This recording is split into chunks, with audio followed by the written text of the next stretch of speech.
ఆంధ్ర మేధావులు తెలంగాణ వ్యతిరేకులు ఇప్పటికీ తెలంగాణ మీద విషం కక్కుతూనే ఉంటారు. తెలంగాణ అస్తిత్వం మీద దెబ్బ కొట్టాలనే ప్రయత్నం చేస్తారు. కేసీఆర్ అసెంబ్లీకి హాజరు కాకపోవడం కూడా వాళ్లకు ఇబ్బందే. అవకాశం దొరికింది కదా అని విమర్శలే. ఎన్టీ రామారావు అసెంబ్లీకి ప్రతిపక్ష నేతగా హాజరు కాలేదు. నన్నపనేని రాజకుమారి ఏదో ఒక మాట అన్నదని రానని వెళ్ళిపోయారు. మళ్ళీ ముఖ్యమంత్రిగానే అడుగు పెడతా అని రాలేదు. ఆంధ్ర మేధావులకు అది గుర్తు చేయరు. ఆనాడు ఎన్టీఆర్ చేసింది కూడా తప్పే అనే ధైర్యం వారికి ఉండదు. వైఎస్ రాజశేఖర రెడ్డి పాదయాత్ర పేరుతో అసెంబ్లీకి హాజరు కాలేదు. తర్వాత చంద్రబాబు బస్సు యాత్ర, పాదయాత్రల పేరుతో హాజరు కాలేదు. ఈ విషయాన్ని ఎప్పుడూ ప్రస్తావించరు. వైఎస్ జగన్మోహన్ రెడ్డి పాదయాత్ర సమయంలో కూడా హాజరు కాలేదు. ఎమ్మెల్సీగా ఉండి పాదయాత్ర చేసిన లోకేష్ మండలికి హాజరు కాలేదు. అప్పుడు ఏ ఒక్క ఆంధ్ర మేధావి నోరు తెరవలేదు. తెలంగాణ మీద మాత్రం నోరు తెరుస్తారు. శుద్ధపూసల శుద్ధులన్నీ చెబుతుంటారు. కాళేశ్వరం కడితే ప్రజాధనం వృధా అంటారు. పోలవరం పూర్తి కావాలని కోరుకుంటారు. తెలంగాణ అభివృద్ధిని చూసి ఏడ్చి ఏడ్చి చస్తుంటారు. మేధావి మౌనం దేశానికి ప్రమాదకరమని మాజీ ప్రధాని పివి నరసింహారావు అన్నారు. కానీ మేధావులు అంటే ఎవరు అనేది మాత్రం ఆయన చెప్పలేదు. ఎందుకంటే ఆయన దృష్టిలో మేధావులు వేరు, అప్పటి మేధావులు వేరు, ఇప్పటి మేధావులు వేరు. అప్పటి మేధావులు సమాజం గురించి మాత్రమే ఆలోచించేవారు, రాజకీయాల జోలికి వెళ్లేవారు కాదు. కానీ నేడు మేధావులు రాజకీయాల గురించి మాత్రమే మాట్లాడుతున్నారు. తమకు అనుకూలమైన రాజకీయాలను మాత్రమే ప్రస్తావిస్తూ వస్తున్నారు. పైగా మేధావి అంటే అన్ని రకాల విషయాల మీద అవగాహన ఉండాలని ఏమీ లేదు. సమాజంలో అనేక రంగాలున్నాయి. ఆయా రంగాలలో ఉండే మేధావులు వేరు. ఒక రంగంలో మేధావి మరో రంగం గురించి మాట్లాడేవారు కాదు. కానీ ఇప్పుడు మేధావి అంటే చాలు అన్ని రంగాల గురించి రంగరించి మరీ మాట్లాడేస్తున్నారు. అంతా నాకే తెలుసు అన్నట్టు మాట్లాడేస్తున్నారు. గతంలో మేధావులు అనేక రకాల పుస్తకాలు అధ్యయనం చేసేవారు. ఆయా రంగాలపై ఇతరుల మీద ఆధారపడాల్సినంత అవసరం లేదని మేధస్సును వారు కలిగి ఉండేవారు. ఇప్పుడు అంతా గూగుల్ మేధావులు. వారికి అవసరమైన విషయాలను అప్పటికప్పుడు గూగుల్లో సెర్చ్ చేసి తెలుసుకొని గొప్పలకు పోతున్నారు. మేధావులుగా చలామణి అవుతున్నారు. వారికి తెలిసింది గోరంతా, కానీ చెప్పేది కొండంతా. అందులో అంతా డొల్ల. పైగా తమకు మించిన విశ్లేషకులే లేరన్నట్టు మాట్లాడుతూ వస్తున్నారు. ఇటీవలి కాలంలో ప్రముఖంగా టెలివిజన్ తెరల మీద, యూట్యూబ్లలో మాట్లాడే మేధావులు ఎక్కువైపోయారు. అలాంటి వారిలో మాజీ ఐపీఎస్ అధికారి జేడీ లక్ష్మీనారాయణ ఒకరు. నిజానికి ఆయన ఒక మేధావిగానే చలామణి అయితే ఆయనను ఎవరూ వ్యతిరేకించేవారు కాదు. కానీ ఆయన రాజకీయ అవతారమెత్తిన మేధావి వర్గం. ఆయన తెలంగాణ, ఆంధ్ర రాజకీయాల మీద బాగానే మాట్లాడుతున్నారు. ఇంతవరకు సంతోషమే. కానీ తెలంగాణ రాజకీయాలపై మాత్రం అప్పుడప్పుడు విషయం కక్కుతూనే ఉన్నారు.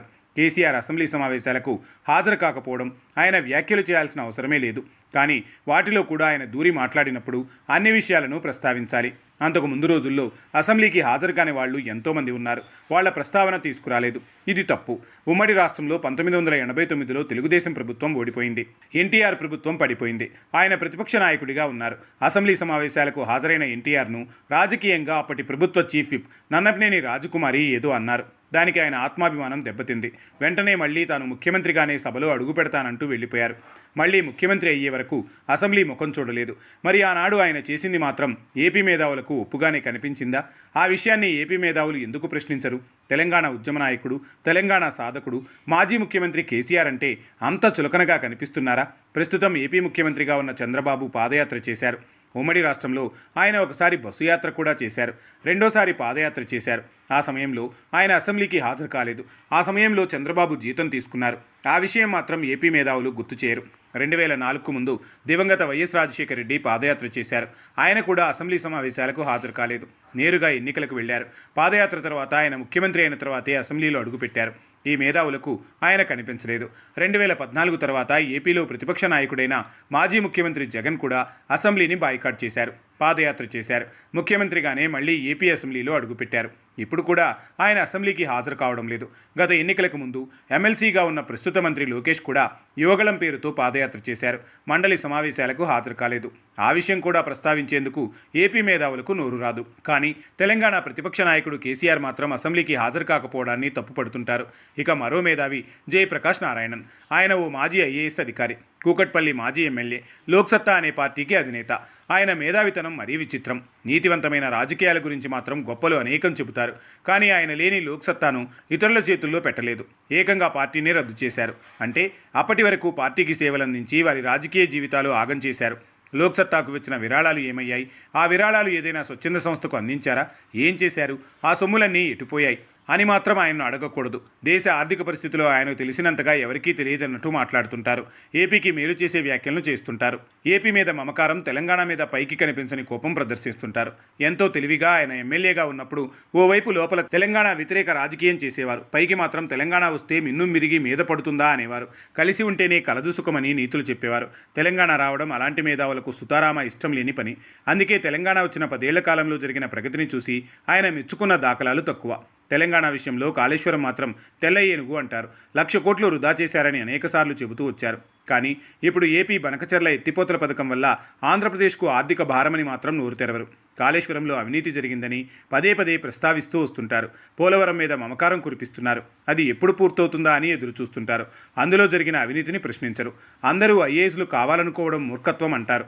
ఆయన మాత్రం ఐఏఎస్ అయ్యారు. తెలంగాణలో ఉంటారు. తెలంగాణ మీద పడి ఏడుస్తుంటారు. తెలంగాణ సమాజం మీద విషం చిమ్ముతూనే ఉంటారు. తెలంగాణ తీరులో అయితే బాగుండు అనుకుంటే అభివృద్ధి చెందడాన్ని వాళ్ళు జీర్ణించుకోలేరు. ఉమ్మడి రాష్ట్రంలో తెలంగాణ పరిస్థితి ఏమిటి, ఇప్పుడు తెలంగాణ ఆర్థిక స్థితి ఏమిటనేది జేపీకి తెలుసు. అయినా దాని గురించి చెప్పరు. తెలంగాణ ఎలా సస్యశ్యామలమైంది, ఎందుకు సస్యశ్యామలమైంది, ఎవరి వల్ల అయింది, అందుకు కేసీఆర్ చేసిన కృషి గురించి చెప్పడానికి నోరు రాదు. ఎందుకంటే తెలంగాణ విఫల రాష్ట్రం అవుతుందని ఆశపడ్డారు.